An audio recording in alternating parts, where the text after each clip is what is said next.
ठोक देंगे, रोड चला देंगे, महिलाओं को लेकर, युवाओं को लेकर। अरे कभी विकास की बात तो कर लो, नौकरी की बात तो कर लो। ये कह दो हमारे योगी आदित्यनाथ अब आज जितनी भर्तियां सब बहाल कर दो। सारे फैसले तो हवा हवाई हैं बीजेपी की। एक भी ऐसा मुद्दा बताइए, बेइज्जती कर रहे हैं इनकी, खुलेआम उनको झूठा साबित कर रहे हैं, इनकी हिम्मत साबित करें। और भाजपा हिंदुओं की नहीं है, ये हिंदुओं को समझना पड़ेगा। भाई जो हमने बनाया वही तो बेच रहे हो, तुमने अपना क्या बना के बेचा बता दो। तुम्हारा इतिहास क्या है? इनका इतिहास ही तो नफरत है। नमस्कार, मैं दानिश अंसार और आप देख रहे हैं पीआरबी। हमारे साथ यहाँ पे बातचीत करने के लिए बाल योगी विजय शर्मा जी मौजूद हैं। इनसे बातचीत करेंगे तमाम मुद्दों पे, मीडिया के सामने बड़ी बेबाकी से अपनी राय रखते हैं। और इस वक्त जो खबर आ रही है वो राजभर से है कि राजभर जो है वो अमित शाह से मुलाकात कर चुके हैं, ऐसे सूत्रों के हिसाब से खबर आई। हालांकि राजभर ने इनकार कर दिया कि हमारी कोई मुलाकात अमित शाह से नहीं हुई, हम कहीं नहीं जा रहे हैं। लेकिन लगातार जो मीडिया है, मिनिस्ट्री मीडिया, वो खबर चला रही है कि राजभर जो है अमित शाह के संपर्क में है। अब तक चुनाव हारे हैं, ईवीएम पे इन्होंने ठीकरा फोड़ा, लेकिन अब तक चुनाव की कोई समीक्षा भी नहीं हो पाई। क्या कहेंगे, राजभर भी टूट रहे हैं, इस तरह की खबर चल रही है। तो क्या अब मान गए कि बीजेपी को छोड़कर चुनाव लड़ना मतलब कामयाबी भूल जाइए? देखिए, मेरा ऐसा मानना है कि विपक्ष सो चुकी है। विपक्ष किसी भी मुद्दे को उठाना नहीं चाहती है, जो कि इस वक्त एक जन आंदोलन शुरू कर देना चाहिए, क्योंकि अभी मौका भी हमारे पास है ईवीएम को लेकर। 24 में इनको चुनाव भी हराना है, तो हमें अभी ऐसी कोई सुखबुखाहट नहीं दिख रही है। सभी पार्टियों को एक होकर सुप्रीम कोर्ट जाना चाहिए, सभी पार्टियों को एक होकर उन राष्ट्रीय अध्यक्षों को धरना देना चाहिए दिल्ली में आकर, लेकिन ऐसी कोई मांग नहीं नजर आ रही है। लेकिन हाँ, जहाँ तक जनता की बात रही, जनता भी स्वीकार कर चुकी है कि हमारे लिए अब कोई नहीं रह गया है। जहाँ बातें तो बहुत भी तो मैदान में थे, क्या दिख रहे, क्या बीजेपी के पक्ष में लोग जा रहे थे वोट करने, क्या था वहाँ? भाई, अगर विधायक पिट रहे हैं, प्रत्याशी वहाँ पे जो विधायक है, वो प्रजनिक विधायक वहाँ पे मतलब दौरे पे भी नहीं जाते हैं, वोट मांगने नहीं जाते, पर वो चुनाव जीत जाते हैं। तो मेरा ऐसा मानना है कि घपला तो हुआ है। अब जहाँ तक ईवीएम की बात रही है कि अगर सरकार विपक्ष नहीं आएगा तो हम आम जनता की तरफ से संत समाज जैसे लोग भी आप सड़कों पे आएंगे। संत समाज तो बीजेपी के साथ हमेशा रहा है, आप बागी क्यों हो गए भाई? देखिए, आप लोग ये कह देते हैं कि संत समाज हमेशा बीजेपी के साथ रहा है, पर मेरा ऐसा मानना यह है कि संत समाज हमेशा जो है धर्म के साथ रहा है। और धर्म का मतलब शांति, एकता, सद्भाव के साथ रहा है। बीजेपी तो कहती है सबका साथ सबका विकास, आप नारे नहीं सुने? होली जिस दिन सरकार बनी है उसी दिन जिला अध्यक्ष के बयान से लेकर आज होली हो चुकी है, 21 मार्च है, कितनी घटनाएं यूपी में आपने देख चुकी है। चाहे रेप हो, हत्याएं हो, लड़ाई झगड़ा हो, मारपीट हो, सब हो चुका है वहाँ पर। दूसरी महत्वपूर्ण बात, जिस तरह से आपसी सौदरा बिगाड़ने की कोशिश की जा रही है, उस पर भी कोई छुपा नहीं है। प्रधानमंत्री जवाब देना नहीं चाहते हैं और उससे विपक्ष जवाब देना चाहते हैं। राजभर की जहाँ तक बात करें हम, राजभर वो चीज़ें हैं जो किसी सत्ता में ही रहना चाहते हैं, उनको निषाद से और जनता से मतलब नहीं है। पहला पॉइंट, अभी उनका व्यक्तिगत बयान नहीं आया है कि वो नहीं जा रहे हैं, लेकिन अगर वो जाते हैं तो मेरा ये बयान उनके ऊपर। लोग जो है नेता हैं विपक्ष जो हार मान चुके हैं कि अब नतमस्तक कर देना चाहिए भाजपा के सामने, अब भाजपा जो है वही सत्ता में रहेगी भाई? नहीं, कोई नतमस्तक नहीं किया है, समीक्षाएं सब कर रहे हैं। हम लोगों को हाँ ये है कि हम पे ठीकरा फोड़ रहे हैं, क्यों? कमी तो आप में रही होगी ना। प्रधानमंत्री भी ठीकरा फोड़े हैं भाई, प्रधानमंत्री का बयान दिखाया आपके चैनल पे, पूरा 70 साल इन्होंने ठीकरा फोड़ा है, हम भी ठीकरा फोड़ रहे हैं। पर ये है कि ये उतनी मजबूती से हम ठीकरा नहीं फोड़ पा रहे हैं। हम लोगों को भी सुप्रीम कोर्ट है, पर्चियाँ, अभी पर्चियाँ वाले जो पर्चियों सा हुआ है, जहाँ पर वीवीपैट की पर्चियाँ गिनी गई हैं, उसमें 351 सीटें दिखा रहे हैं सपा को, उसमें कौन सी बड़ी बात है? सुप्रीम कोर्ट जाने की बात भी चल रही है। लेकिन मेरा ऐसा मानना है कि इसे जन आंदोलन बनाना पड़ेगा। और होली हो चुकी है, सभी कार्यकर्ताओं को होली मिलन समारोह छोड़कर ईवीएम मिलन समारोह से तरफ भागना पड़ेगा और धरना देना पड़ेगा। आप संत क्यों नाराज है? आपके अयोध्या में इतना विकास हो रहा, सौंदर्यीकरण हो रहा, मंदिर का निर्माण हो रहा है, तो आप संत नाराज क्यों हो रहे हैं? आप क्यों ईवीएम, आप तो जीत की खुशी मनाते हैं। अयोध्या में चुनावी टाइम में मैं भी गया था, आपका चैनल भी गया था, जनता की सुना है ना आपने? नाराज है ना? एक मंदिर बनाने के लिए कितने मंदिर तोड़े गए हैं, एक चीज़ें बसाने के लिए कितना चीज़ बिगाड़ा गया है, वहाँ के लोगों की मंशा क्या है। जैसे कि अभी आप कश्मीर द फाइल्स देख लीजिए, पिक्चर चली ना कश्मीर की, उसमें देखिए अभी वहाँ कश्मीर के जो है, मैं एक बात कहता हूँ, सुप्रीम कोर्ट के जज निकल जाएँ, 10-15 चैनल वाली लेके चले जाए, ईमानदार आदमी, और वहाँ की जनता से पूछ के आए। चैनल के नाम पे ईमानदार क्यों? आपको चैनल पे भरोसा नहीं है? आज के गोदी मीडिया पे यहाँ पे भरोसा है? अच्छा, डांस किसने किया था जीतने के बाद चुनाव? कई मीडिया डांस करती है चुनाव जीतने के बाद किसी के? क्या सेलिब्रिटी थी क्या वो कि वहाँ पे बर्थडे पार्टी किसी की चल रही थी? बाबा की सरकार आई थी, बुलडोजर वाली सरकार थी, तो लोग को लग रहा था कि यहाँ बुलडोजर लौटेगा।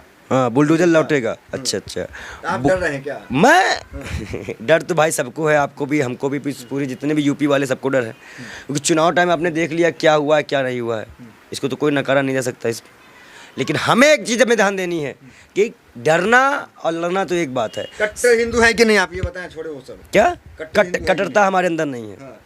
हम कट्टरता शब्द से नफरत करते हैं। कट्टर कोई भी, पहले हम इंसानियत को मानते हैं। धर्म हमारा व्यक्तिगत है। हम कट्टर हिंदू या कट्टर मुसलमान। बाबा पसंद क्यों नहीं आ रहे हैं, योगी जी क्यों पसंद नहीं आ रहे?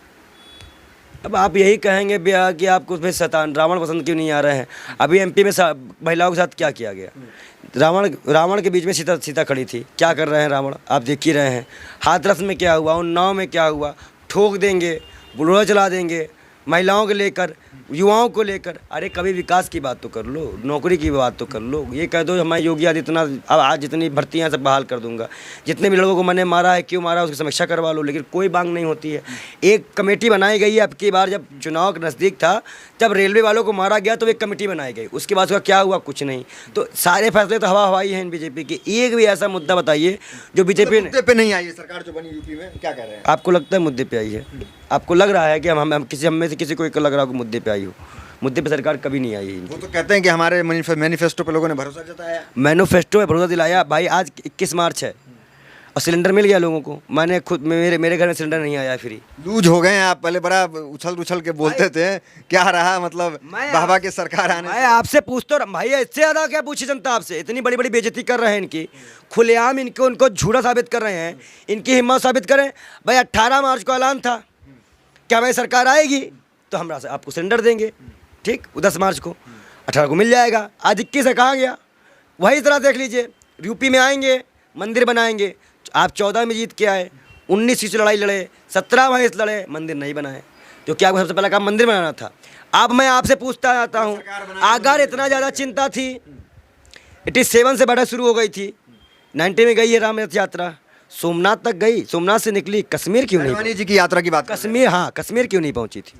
क्यों नहीं गई कश्मीर यात्रा? मंदिर बनाना था अयोध्या में, कश्मीर में थोड़ी बनाना था। कश्मीर में भी हिंदू थे। ऑल इंडिया यात्रा है। जब आप अपने ही ताज को भूल जाएंगे, भाई मुकुट ही भूल जाएंगे और पैरों तक चले जाएंगे, तो मुकुट क्यों भूल गए आप? क्या वहाँ हिंदू नहीं थे? जब ये कांड हुआ, विपक्ष में कौन था? भाजपा थी। सत्ता में भाजपा थी। 89 सांसद इनके आप बाहर समर्थन दिए हुए थे। राजीव गांधी ने खुद संसद में बयान दिया कि भाई वहाँ सिचुएशन सही नहीं है, फिर भी आप चुप थे। घेराव हो गया संसद का, तो वहाँ कार्रवाई हुई। 4.5 साल पकौड़ी खा के चले आए हो। कश्मीरों के लिए तुमने किया क्या? मकान बनवा दिया। आज भी कश्मीरों का बयान हम सुनाएं आपको? वो कहते नहीं हमें कोई तकलीफ। फिल्म तो बन गई ना, उस पर फिल्म बन रही है, दर्द देख रहे हैं लोग। सच्चाई नहीं दिखाई जा रही तो दिखा रहे हैं, क्या मैं कह तो रहा हूँ, मैं कह रहा हूँ, पूरी इंटरनेशनल मीडिया सुप्रीम कोर्ट की निगरानी में हमें लेके चले। अब मैं वहाँ के हिंदुओं से मिलूंगा, कट्टरता वालों से भी, उनसे भी, लेकिन हाँ मेरी जान की सेफ्टी हो भाई। बीजेपी अपना पोल खुद खोलवा रही है। अब फिर मैं पूछता हूँ, भाजपा क्या कर रही थी उस टाइम पे? भाजपा क्या कर रही थी? उनके पास उसको हिंदुओं का वो था, तो पलायन होने क्यों दिया? सरकार में थी, सरकार गिरा देती, कुछ करती ना। पर भाजपा हिंदुओं की नहीं है, ये हिंदुओं को समझना पड़ेगा। हिंदू ऐसे नहीं मानते आप? नहीं, बिल्कुल नहीं मानते। आज बीपी सिंह की सरकार में जब हम तब से चिल्लाते आए थे, लोग कहते कांग्रेस गवर्नमेंट थी, कांग्रेस गवर्नमेंट थी। आप तो देखिए इसकी गवर्नमेंट थी, कैसे समर्थन दे रखा था। 89 MP थे बीजेपी के पास, और वो भी सपोर्ट देके बैठे थे। नोटों की गड्डी किसने उड़ाई थी? भाजपा कार्यकाल में हुआ था। सारी चीजें तो इन्होंने की है। ये फिल्म जो बना एक प्रयोग के तहत किसी पार्टी को बदनाम करने के लिए, क्या लगता मैं आपको हमले गिना देता हूँ। मैं आपको आज तक बीजेपी के हमले गिना देते हूँ, और वो हिंदू टेम्पल में ही हुए हैं, बीजेपी टाइम पे हुए हैं, कांग्रेस टाइम पे नहीं हुए। मैं अब गिराता हूँ आपको। 2000 में अमरनाथ यात्रियों पर, 2001, 2002, 2017, 2019 आशंका थी। 2019 में कांधार हाईजैक, किसने छोड़ा? आतंकवादी। आतंक से पनप रहा है, इनकी सरकार में छोड़ा गया। लोग तारीफ करते हैं मोदी जी के विदेश नीति की, और ये भी। अच्छा, ये चीज़ नहीं हुई। कहाँ से व्हाट्सएप यूनिवर्सिटी का ज्ञान ले आए आप? कांधार हाईजैक अच्छा, कांधार हाईजैक में अटल जी की सरकार थी, आपको याद है कि भूल चुके हैं? आप गोदी मीडिया बन के आए हैं क्या? कांधार वाले यानी बात इतिहास को छोड़िए, आप ये बताइए, योगी जी की बात की, मोदी जी की बात तो 70 साल का इतिहास ये क्यों निकालते हैं? हम भी तो 7 साल का हिसाब मांग रहे हैं। 70 साल रोना रो रहे हो ना, अपना रोना बताओ कि जब तुम्हें सत्ता मिली तुमने क्या किया? तुमने भी लूटा है। हमने तो भाई जो हमने बनाया वही तो बेच रहे हो। तुमने अपना क्या बना के बेचा? बता दो, तुम्हारा इतिहास ही क्या है? इनका इतिहास ही तो नफरत है। रेलवे बेचा गया, पेट्रोल डीजल बेचा गया, क्या नहीं बेचा गया? क्या आप अंधे हैं? हिंदुओं पे जो धाराएं लगते थे फर्जी सपा सरकार में और कांग्रेस की सरकार में, तो अब तो वो कह रहे हैं कि अब ये सब चीज अत्याचार हिंदुओं पे हो रहा था, अब खत्म हुआ। मेरा ऐसा मानना है कि उन्नाव की वो बेटी हिंदू थी, दलितों पे अत्याचार हो रहा है वो भी हिंदू हैं, कितने लोगों को अभी जो पंडित मारा गया है, इनकाउंटर हुआ है, वो भी अगर आप कह रहे हैं इनकाउंटर फर्जी सजा नहीं होती तो सजा कहाँ करे, तो इनकाउंटर कर दे रहे हैं, ये तो हिंदुओं का इनकाउंटर कर दे रहे हैं ना भाई, दलित मारा जा रहा है। हिंदू भी सुरक्षित नहीं है आपके अनुसार? सुरक्षित है। ये भगवा पहन के आप कह रहे हैं ऐसी ऐसी बातें, संतों की सरकार है, योगी बाबा हैं। देखिए एक चीज़ बता दे, पहले तो इंसानियत की सरकार ले आइए, संतों की सरकार मतलब क्या है, ये कट्टरता आप लेके आप मीडिया वाले लेके आ रहे हैं, फिर मीडिया पे चुनाव के हारने की बौखलाहट है। ये बताइए संवैधानिक पद पे अगर मैं मुख्यमंत्री के तौर पे कल मैं बैठता हूँ तो मैं पहले क्या रहूँगा, संत रहूँगा या उस प्रदेश का मुख्यमंत्री रहूँगा, मेरा कर्म क्या डिसाइड करेगा उस एरिया का मुख्यमंत्री। संत मैं तब रहूँगा जब मैं घर में पूजा पाठ करूँगा या मैं अपने घर में बंद रहूँगा, तब मैं संत रहूँगा, पहला पॉइंट। दूसरी मैं योगी जी को संत नहीं मानेंगे आप? मैं क्या कह रहा हूँ, मैं संत मानने से इनकार भी नहीं कर रहा हूँ, लेकिन संत मान भी नहीं रहा हूँ। अच्छा। दूसरी बात ये है क्योंकि वो संत धर्म का पालन नहीं करते, वो तो ठोक दो, मार दो, लपेट दो। उन्होंने खुद कहा था कि जब सरकार नाकाम हो जाए, रोजगार शिक्षा में उनका बयान है, ये भी मैं दिखाऊंगा अभी आपके चैनल में कुछ दिन में। अगर जनता नाकाम हो जाए शिक्षा, बेरोजगारी, हिंसा को, तो वो हथियार उठा सकती है, योगी आदित्यनाथ का बयान है, खुद टीवी चैनल में उन्होंने कहा था। आज कितना नंबर देंगे योगी जी के मुख्यमंत्री काल को? 5 में कितना नंबर देंगे? 10 में? 10 में कितना? नौटंकी में 10 देंगे, नौटंकी करने में 10 देंगे। बाबा हैं, संत थोड़ी तो मर्यादा रखिए, आप भी संत हैं। आप मैं क्या करूँ नौटंकी, मैं सरकार को कह रहा हूँ, मुख्यमंत्री पसंद नहीं कर रहा हूँ भैया। उनके यहाँ के नमूने भी तो कई ठो हैं, जैसे सिद्धार्थनाथ सिंह है, केशव मौर्य हैं, सुबेदार मौर्य है, तो नौटंकी करेंगे। सब हिंदुत्व के बड़े चेहरे हैं आप कह रहे हैं। क्यों भागते क्यों हैं फिर हिंदुत्व बड़े चेहरे हैं तो, कि सत्ता की मलाई नहीं मिल रही क्या आपकी बार केशव मौर्य को? केशव मौर्य भी ये कहेंगे भाई, केशव मौर्य नाराज भी चल रहे हैं। तो अगर नौटंकी और अपनी सरकार चुनावी के लिए सरकार 10 में 10 पाएंगे, चुनाव लड़ने में नंबर 1 10 में 10 देते हैं, लेकिन विकास काम और झूठ के मामले में हम इस शासनकाल को 0 देते हैं। ना रोजगार की बात हुई है, ना महंगाई कम हुई है, और कोरोना काल तो आपने देखा ही है। क्या लग रहा है आपको, ईवीएम को लेकर के विपक्ष को सड़क पे उतरना चाहिए? बिल्कुल उतरना चाहिए, और सड़कों में इस तरह होना चाहिए, हम जैसे संत आम जनता भी आपका साथ देंगी। जो युवा है, जो वकील है, जो डॉक्टर है, जो इस वक्त तैयारी कर रहे हैं, नौकरी नहीं पा रहे हैं, हम सब भी, आम जनता भी आपके साथ है। हम विपक्ष से आह्वान करते हैं कि सड़कों पर उतरने की तैयारी करो अगर इस सरकार को हटाना है तो। बहुत बहुत धन्यवाद। तो ये बाल योगी विजय शर्मा जी थे, जो बड़ी बेबाकी से अपनी राय रख दी, बड़ी बेबाकी से तमाम सवालों का जवाब दिए। तो फिलहाल वीडियो में इतना ही, मिलता है अगली वीडियोज़ में, बने रहे हमारे साथ। बहुत बहुत धन्यवाद।